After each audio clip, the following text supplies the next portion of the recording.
በሚስማር ቸንክረው ነርቡ የሚበጠስበት ደሙ የሚቆረጥበት ቦታ ላይ በሚስማር ቸነከሩት። እግርና እግሩን አነባብረው እንደገና በሚስማር ቸነከሩ። ይህም አልበቃ ብሏቸው ጎኑን በጦር ወጉት። ብዙ ተሰቃየ። ይሄ ሁሉ ክፍያ ስለ ሰው ልጆች ኃጢአት የተከፈለ ክፍያ ነው። በመጨረሻ በቆላስይስ መልእክት ምዕራፍ 1 ከቁጥር 21 እስከ 23 ድረስ የእግዚአብሔር ቃል ሲናገር በእንጨት ላይ በፈሰሰው ደም እግዚአብሔር ራሱን ከዓለሙ ጋር አስታረቀ። ቀጥሎ እዚያው ላይ በዚያው እንጨት ላይ በተቆረሰ ሥጋ እግዚአብሔር የሰው ልጆችን ከራሱ ጋር አስታረቀ ይላል። ሌላ መታረቂያ መንገድ አልተገኘም። የምናመሰግነው ለዛ ነው። የተከለከልነውን ልንገባ ማንችልበትን የእግዚአብሔርን ክብር የዘላለምን ሕይወት ጌታችን መድኃኒታችን ኢየሱስ ክርስቶስ በመስቀል ላይ ሞቶ መስዋዕት ሆኖ ከፍሎ ተከፈተ። በሚገለባበጥ ሰይፍ በኪሩብ የተዘጋ በር ጌታችን ኢየሱስ ክርስቶስ በመስቀል ላይ ሞቶ ታርዶ ራዕይ ምዕራፍ 5 ላይ የታረደው በግ ይላል። ታርዶ በሩ ተከፈተ።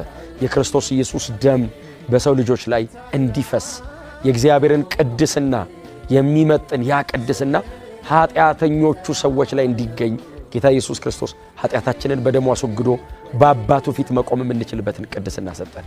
ስለዚህ ወንድማችን ሐዋርያው ቅዱስ ጳውሎስ እንደዚህ ያለ እርሱ በእግዚአብሔር ፊት ስለኛ ቅድስናችን ነው፣ ጽድቃችን ነው፣ ጥበባችን ነው፣ ቤዛችንም ሆኗል።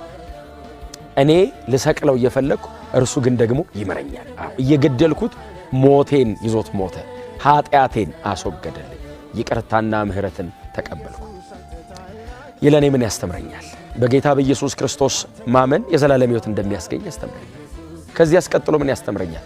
አጠገብ ያለው ወንድሜን ይቅር ማለት እንዳለብኝ፣ አጠገብ ያለችውን እህቴን የሚበድለኝን የሚያቆስለኝን አልፎ ምናልባት በጣም ብዙ ሊያሰቃየኝ የሚፈልግ ሰው ካለ ጌታ ኢየሱስ ክርስቶስ ለሚገድሉት እንደማለደ ለሚገድሉት እንደሞተ ኃጢአተኞችን እንዳዳነ እንዲሁ አጠገባችን ያሉትን ወንድሞችና እህቶቻችንን ዝቅ ብለን ስለ እነርሱ ምናልባት አልፈን እነርሱን ማዳን እንችላለን። ከጌታችን ከኢየሱስ ክርስቶስ ይህንን እንማራለን። መልካም የትንሣኤ ባህል እንዲሆንላችሁ እመኛለሁ። እግዚአብሔር ይባርካችሁ። እኛ ግን የተሰቀለውን ክርስቶስን እንሰብካለን። እግዚአብሔር ይባርካችሁ።